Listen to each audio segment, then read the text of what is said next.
Pēc budžeta pieņemšanas Finanšu ministrija dažādos mēdījos diezgan plaši ir sākusi reklāmas. Vizuālas, audio reklāmas, tavi nodokļi, tava drošība, skaidrāki nodokļi, drošāka nākotne, aizsardzībai 3,45% un tā tālāk, tā tālāk.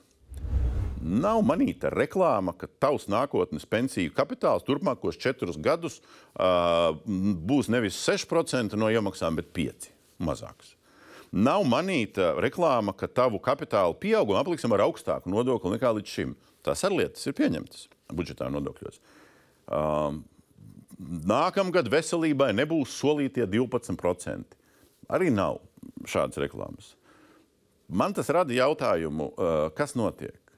Vai tā ir Finanšu ministrijas informācija? Jo vispār informāciju par visām nodokļu un budžeta lietām var relatīvi gandrīz bez maksas darbinieku regulārā darba ietvaros nopublicēt internetā un, ja izdodās to izdarīt salīdzinoši ērti pieejamu un sociālajos tīklos, tad viss ir kārtībā. Vai šī ir informācija, vai šī ir propaganda, izdalot dažas lietas? Finanšu ministrijā mēs palūdzām atbildēt uz vairākiem jautājumiem. Devojām atbildi, ka materiāla izgatavošana šīm reklāmām maksā gan 14,000 plus PVN, izvietošana medijos 67,7 tūkstoši plus PVN, un tad vēl tur papildus vēl viena summa, gan 15,000 plus PVN. Tas ir vairākos 10 mediju, plus ārtelpās pilsētās. Droši vien jums ir ļoti klusu un mazaktīvi jādzīvo, lai jūs nepamanītu šīs reklāmas.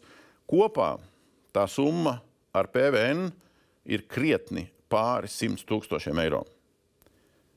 Tie tiek saukt par sociāli informatīviem paziņojumiem, tā tiek saukt par publicitātes kampaņu.